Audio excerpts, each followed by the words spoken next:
ಇನ್ನು ಧರ್ಮಸ್ಥಳದ ವಿರುದ್ಧ ಅಪಪ್ರಚಾರ ಮತ್ತು ಷಡ್ಯಂತ್ರದ ಆರೋಪ ಏನಿದೆಯಲ್ಲ, ಇದಕ್ಕೆ ಸಂಬಂಧಪಟ್ಟಂತೆ ಒಂದಷ್ಟು ಬೆಳವಣಿಗೆಗಳಾಗಿದೆ.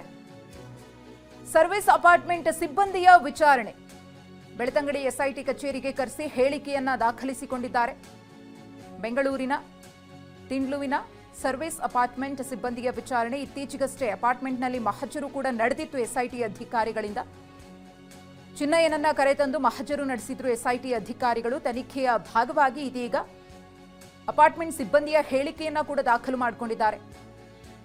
ಮಟ್ಟಣ್ಣನವರ್ ವಾಸವಿರುವಂತಹ ಫ್ಲಾಟ್ ಬಳಿಯ ಅಪಾರ್ಟ್ಮೆಂಟ್ ಇದು. ಚಿನ್ನಯ್ಯನ ಜೊತೆ ಮಟ್ಟಣ್ಣನವರ್ ಸೇರಿ ಹಲವರು ಇಲ್ಲಿ ಭೇಟಿಯಾಗಿದ್ದಾರೆ ಅನ್ನೋ ಮಾಹಿತಿ ಇತ್ತು. 4-5 ತಿಂಗಳ ಹಿಂದೆ ಅಪಾರ್ಟ್ಮೆಂಟ್ಗೆ ಬಂದಿದ್ದ ಚಿನ್ನಯ್ಯ ಆ್ಯಂಡ್ ಟೀಮ್, ಗಿರೀಶ್ ಮಟ್ಟಣ್ಣನವರ್, ಜಯಂತ್ ಸೇರಿ ಹಲವರು ಬುರುಡೆ ವಿಚಾರಕ್ಕೆ ಸಂಬಂಧಪಟ್ಟಂತೆ ಈ ಒಂದು ಅಪಾರ್ಟ್ಮೆಂಟ್ನಲ್ಲಿ ಸೇರಿ ಚರ್ಚೆಯನ್ನ ಮಾಡಿ ಪ್ಲಾನ್ ಅನ್ನ ರೂಪಿಸಿದ್ರು ಅನ್ನೋದು ಎಸ್ಐಟಿ ಅಧಿಕಾರಿಗಳಿಗೆ ತನಿಖೆಯ ಸಂದರ್ಭದಲ್ಲಿ ಗೊತ್ತಾಗಿದೆ.